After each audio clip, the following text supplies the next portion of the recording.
बिस्मिल्लाहिर्रहमानिर्रहीम, अस्सलाम वालेकुम and welcome to the Unix academy. तो आज के हम इस लेक्चर में पढ़ने वाले हैं अबाउट दी वैलिडिटी। अच्छा जी, वैलिडिटी से क्या मुराद है जी? जैसे कि आप लफ्ज़ को देख रहे हैं, वैलिड से निकला है वैलिडिटी, ठीक है। तो वैलिड हम किससे कहते हैं? वो चीज़ जो कि आप कह लें कि जो हम करना चाह रहे हैं उसके मुताबिक होती है, ठीक है। वो चीज़ आ जाती है वैलिडिटी में। तो वैलिडिटी का जो आज हम टॉपिक पढ़ेंगे, ये शॉर्ट क्वेश्चन के लिए, लॉन्ग क्वेश्चन के लिए, उसके साथ साथ MCQs के लिए मोस्ट इंपॉर्टेंट टॉपिक है, ठीक है। मोस्ट इंपॉर्टेंट टॉपिक है। और इसके अलावा जो PPSC या FPSC में B.Ed का पोर्शन आता है, उसके अंदर जो वैलिडिटी के MCQs है वो तो मस्ट होते हैं, ठीक है। तो आज के लेक्चर में आप हमारे साथ बने रहिए और हम देखते हैं इसके अंदर जो डेफिनेशन देखते हैं, इसकी टाइप्स वगैरह के बारे में जानते हैं जी। तो वैलिडिटी क्या होता है? बेसिकली हम वैलिडिटी के बारे में क्यों पढ़े हैं, ये किस चीज़ की वैलिडिटी है? तो यहाँ पर जो वैलिडिटी टर्म हम पढ़ेंगे वो हमारे असेसमेंट टूल के लिए, ठीक है। यानी हमने ये देखना है कि जो हम असेसमेंट टूल यूज़ कर रहे हैं बच्चे को असेस करने के लिए, उसकी वैलिडिटी क्या, वो कितना वैलिड है, ठीक है। जो हम असेसमेंट टूल यूज़ कर रहे हैं वो टूल कितना वैलिड है, उसको हमने चेक करना होता है। अच्छा जी, डेफिनेशन देखते हैं, इसके बाद हम समझते हैं कि वैलिडिटी से क्या मुराद है। We will cover the definition, types of validity, factors affecting validity and activity भी हम करेंगे वैलिडिटी की। इसको पढ़ने के बाद हम देखेंगे कि वैलिडिटी क्या है। डेफिनेशन क्या है वैलिडिटी की? कि validity is a measure which is suppose to be measure. यानी वैलिडिटी, जो हम टूल की वैलिडिटी देखेंगे उससे मुराद क्या है कि जो टूल हम यूज़ कर रहे हैं क्या उसने वो मैयर किया है जो कि हम मैयर करना चाह रहे थे, ठीक है। ये देखा जाता है।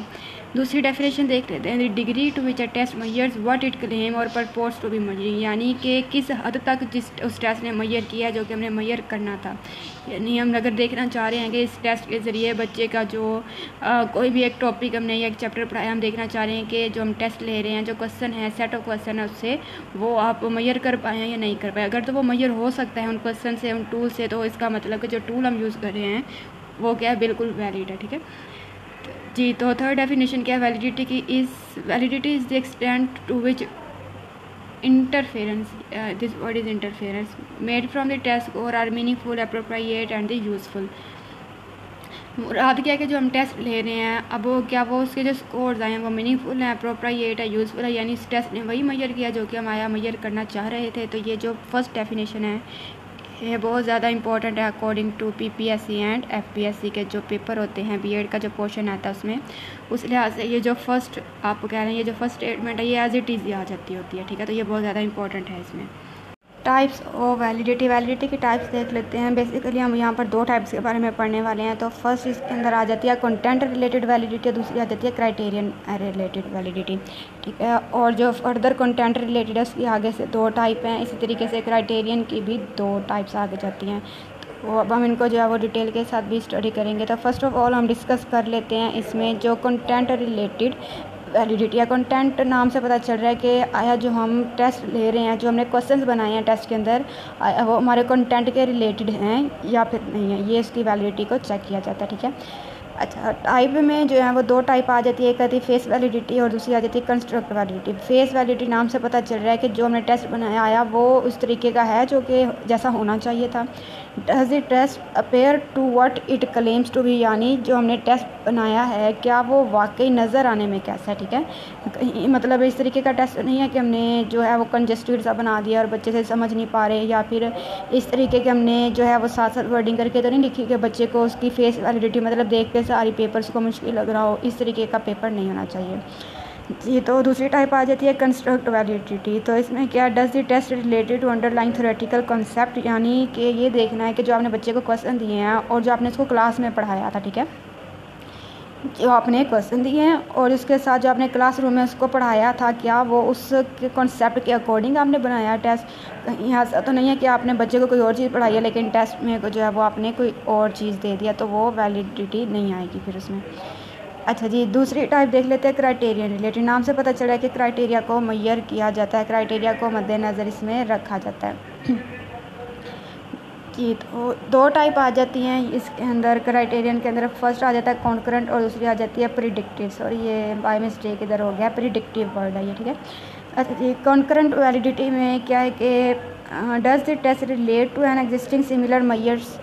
कॉन्करेंट वैलिडिटी से मुराद क्या है कि अगर आपने बच्चे को MCQs का बोला, यानी अगर आपने बच्चे को कहा कि टेस्ट में MCQs आएंगे, तो आपने क्या करना है कि MCQs देने, ये ना हो कि आप बच्चे को बोले कि MCQs का टेस्ट और आपने क्या किया, लॉन्ग क्वेश्चन दे दिए उसे।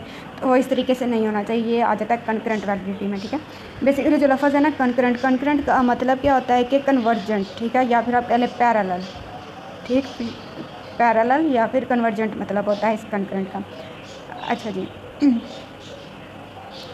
दूसरी जो हमारे पास टाइप आती है इसकी वो आ जाती है प्रिडिक्टिव, ठीक है। प्रिडिक्टिव जो वैलिडिटी इसके अंदर क्या होता है, does the test predict related performance on the related criteria, यानी हम इसमें ये देखते हैं कि क्या डिटरमिन करते हैं कि जो टेस्ट स्कोर आए हैं क्या वो वाकई ही जो स्कोर है वो बच्चे के बिहेवियर को प्रिडिक्ट कर रहे हैं।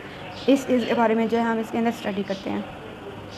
हमने अभी टाइप्स जो पढ़ी हैं वैलिडिटी की उनको अब ज़रा डिटेल में हम स्टडी करते हैं। तो पहली जो थीटा है वैलिडिटी की वो है कंटेंट रिलेटेड है। तो कंटेंट रिलेटेड में क्या आता है, जैसे नाम से पता चल रहा है कि इसके अंदर क्या देखना होता है, क्या है जो टेस्ट है वो हमने जो भी कंटेंट पढ़ाया बच्चे को उसके अकॉर्डिंग है या नहीं है, यानी आउट ऑफ सिलेबस ना हो टेस्ट, ठीक है। अच्छा, determining that a test is relevant to and cover a given area of content और दी एबिलिटी, यानी कि क्या करता हो जो टेस्ट है वो रेलिवेंट होना चाहिए, कोर्स के अकॉर्डिंग होना चाहिए और उस टेस्ट को वो सारा एरिया कवर करना चाहिए जो इस एरिया को आप मेजर करना चाह रहे हैं। यानी अगर आप एक चैप्टर को मेजर करना चाह रहे हैं तो वो टेस्ट क्या पूरे चैप्टर में से होना चाहिए। अच्छा, ये मिसाल के तौर पर एग्जांपल देख लेते हैं कि क्या है, a course exam has a good content validity, यानी जो आप कह रहे हैं जो फाइनल एग्ज़ाम होते हैं या सेमेस्टर वाइज लास्ट एग्ज़ाम होते हैं वो एक प्रॉपर कंटेंट वैलिडिटी उसके अंदर होती है। क्यों? क्योंकि इसके अंदर क्या किया जाता है, वो टेस्ट क्या करते हैं, पूरे के पूरे मटेरियल को कवर करते हैं, ठीक है। अच्छा, that student are suppose to learn and put content validity if it does not, यानी क्या है कि अगर वाकई ऐसा हो रहा है कि जो आपका टेस्ट है वो आपने जितने भी कोर्स का टेस्ट लेना था, जिस भी मटेरियल का, जिस भी टॉपिक का, जिस भी चैप्टर का टेस्ट लेना था, अगर वो टेस्ट उस पूरे मटेरियल को कवर कर रहा है तो मतलब कि उसकी कंटेंट रिलेटेड जो वैलिडिटी है, जिसकी कंटेंट की वैलिडिटी है वो क्या है, प्रॉपर है। लेकिन अगर ऐसा नहीं है तो दैट्स मीन कि जो आपकी कंटेंट वैलिडिटी है वो क्या होगी, पूरी होगी। अच्छा, टाइप्स क्या आ जाती है कंटेंट रिलेटेड की, दो टाइप्स हैं। फर्स्ट आ जाएगी फेस वैलिडिटी, दूसरी आ जाती है कंस्ट्रक्ट वैलिडिटी। फेस वैलिडिटी से मुराद नाम से जाहिर हो रहा है कि देखने में कैसा है टेस्ट, ठीक है।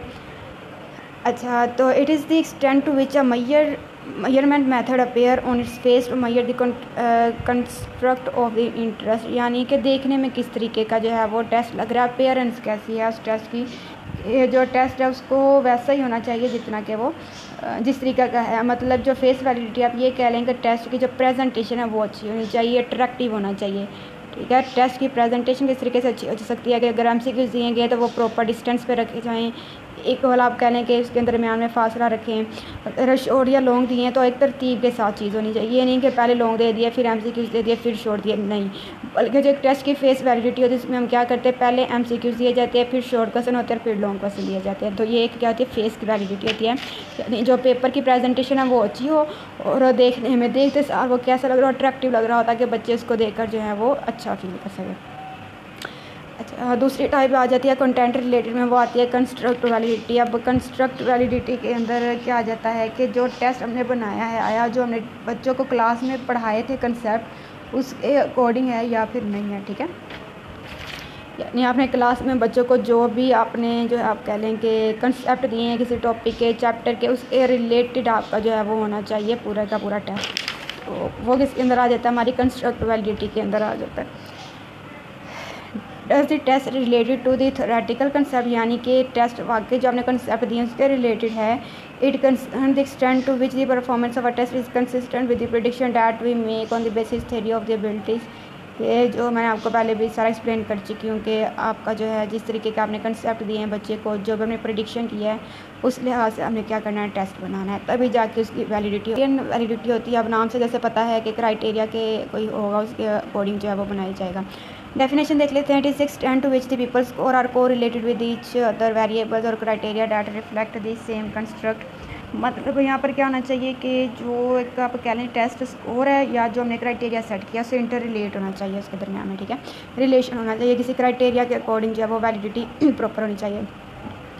जिस तरीके से एग्जांपल अब देख लें, जैसे एक IQ test should correlate positively with the school performance and occupational aptitude test should correlated positively work with the performance. अब जो अगर IQ टेस्ट है तो ज़ाहिर सी बात है उसमें जिस चीज़ के लिए आप IQ टेस्ट ले रहे हैं उसके रिलेटेड होना चाहिए, ठीक है। या फिर दूसरी एग्जांपल बताइए कि अगर आप ऑक्यूपेशनल एप्टीट्यूड टेस्ट ले रहे हैं, यानी एप्टीट्यूड टेस्ट में हम क्या करते हैं, परफॉर्मेंस को मेजर करते हैं, ठीक है। एप्टीट्यूड टेस्ट में परफॉर्मेंस को मेजर किया जाता है, तो ज़ाहिर सी बात अगर एप्टीट्यूड टेस्ट आप ले रहे हैं तो उससे फिर रिलेटेड होना चाहिए परफॉर्मेंस के, ठीक है। ये हो जाएगा क्राइटेरियन वैलिडिटी में आ जाएगा। टाइप्स कौन सी हैं इसकी, फर्स्ट आ जाती है प्रिडिक्टिव और दूसरी आ जाती है कंकरेंट वैलिडिटी। प्रिडिक्टिव से मुराद क्या, new measure of the self esteem should correlate positively with an old established measure. When the criterion is something that will happen or be assessed in the future, it is called the predictive validity। यानी से मुराद क्या है कि determine करना था that how well test score predict some future behaviour. Means क्या ऐसे कि जो आपका टेस्ट है वो बच्चे का फ्यूचर बिहेवियर को मेजर कर रहा हो, ठीक है, इसके अकॉर्डिंग टेस्ट होना चाहिए। इसी के साथ आ जाता है कंकरेंट वैलिडिटी। मैंने आपको पहले भी बताया कंकरेंट से मुराद क्या होता है, पैरेलल, कन्वर्जेंट या फिर आप कह लें सिमल्टेनियस, ठीक है। अगर आपने क्या किया, टेस्ट MCQs का कहा है तो उसके अंदर ये ना हो कि आप लॉन्ग क्वेश्चन उठा के दे दो और MCQs ना दे, तो ये क्या हो जाएगी, फिर कंकरेंट वैलिडिटी उसकी नहीं आएगी। और इसके साथ क्या है, कंकरेंट वैलिडिटी में क्या आता है कि जो आप कह लें ना ऑब्जर्वेबल जो क्वालिटी या कोई बिहेवियर रह गया वो भी ऑब्जर्व किया जा सकता है कंकरेंट वैलिडिटी के ज़रिए। ऐसे कौन से अवामल है जो कि वैलिडिटी को पेपर टेस्ट की या टूल की जो वैलिडिटी है उसको अफेक्ट कर सकते हैं। फर्स्ट आ जाता है instruction to take a test, यानी जब आप ले रहे हैं टेस्ट तो प्रॉपर तरीके से इंस्ट्रक्शंस प्रोवाइड की जाए, हदायत जो हैं वो बच्चे को प्रोवाइड की जाएंगे किस तरीके से अपने टेस्ट को सोल्व करना। अब ये नहीं कि टेस्ट तो आपने बहुत अच्छा बनाया वैलिड है लेकिन आप इंस्ट्रक्शन प्रॉपर नहीं देते, और यानी आप ये कह लें कि गाइडलाइंस बच्चों को प्रोवाइड नहीं करते कि किस क्वेश्चन में कितना लिखना है या टू द पॉइंट या किस तरीके से लिखना है, तो ज़ाहिर सी बात है वो टेस्ट की जो है फिर वैलिडिटी को भी अफेक्ट कर सकता है जी। तो दूसरा पॉइंट आ जाता है डिफ़िकल्ट लैंग्वेज स्ट्रक्चर, यानी इसके अंदर अगर आप टेस्ट में डिफ़िकल्ट लैंग्वेज यूज़ करते हैं, मुश्किल वर्ड्स यूज़ करते हैं जो कि बच्चों के लेवल का नहीं है, तो अभी क्या होता है कि जो वैलिडिटी है टेस्ट की वो बुरी तरह से मुतासर हो सकती है।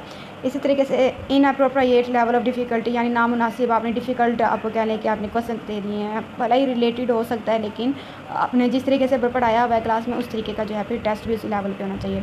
चौथा क्या कि पूर्ली कंस्ट्रक्टेड टेस्ट आइटम्स, यानी जो आपने टेस्ट के आइटम्स यानी स्टेटमेंट्स बनाई हैं वो पूर्ण ना हो, यानी इससे पढ़ने से बच्चे को अच्छे तरीके से समझ आनी चाहिए, ठीक है।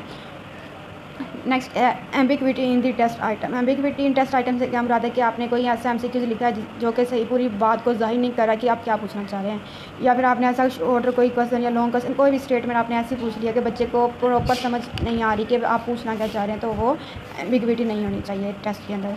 लेंथ ऑफ द टेस्ट, अब जो टेस्ट की लेंथ है ना तो वो बहुत छोटी हो ना ही बहुत लंबी हो, बल्कि क्या हो गया मुनासिब होनी चाहिए।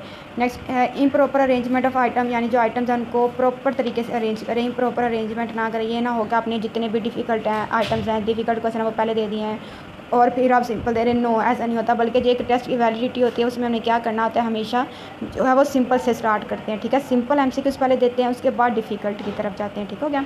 या ये कहने कि अगर एक चैप्टर का टेस्ट ले रहे हैं तो फर्स्ट टॉपिक से स्टार्ट कर दे, कुछ दे दिया टॉपिक, फिर उससे डिफ़िकल्ट यानी सिंपल टू डिफ़िकल्ट की तरफ हम जाते हैं। लास्ट के आइडेंटिफाइबल पैटर्न ऑफ आंसर, यानी क्वेश्चन या स्टेम जो है वो हमारे MCQs के उस तरीके की ना हो क्या आंसर जो है वो ईजिली पता चल रहा है, ऐसा नहीं होना चाहिए।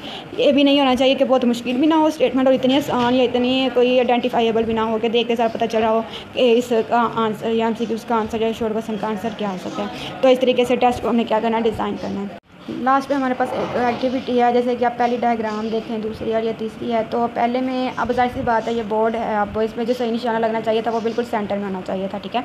लेकिन जो फर्स्ट आप पिक्चर देख रहे हैं इसके अंदर बिल्कुल भी ऐसा नहीं है, बल्कि क्या सारे के सारे साइड पे, इसका मतलब है कि वैलिडिटी नहीं है इसमें, ठीक है। इसी के साथ दूसरी पिक्चर में तो बिल्कुल भी वैलिडिटी नहीं है, बिकॉज सेंटर में होना चाहिए था, तो ये तो दूर दूर तक है, ये भी वैलिड नहीं है। तीसरा देखें एक वैलिड है, यानी पॉइंट जिधर होने चाहिए थे, लगने चाहिए थे निशाने बिल्कुल उधर लगे, तो ये चीज़ क्या है, वैलिड है बिल्कुल। आज के हमने इस लेक्चर में वैलिडिटी के बारे में पढ़ा, टाइप्स पढ़ी हैं उसके फैक्टर्स पढ़े और हमने जाना कि वैलिडिटी क्या होता है। अगर आपकी कोई भी इंक्वायरी है, कोई भी क्वेश्चन है तो आप कमेंट में मैसेज करके पूछ सकते हैं।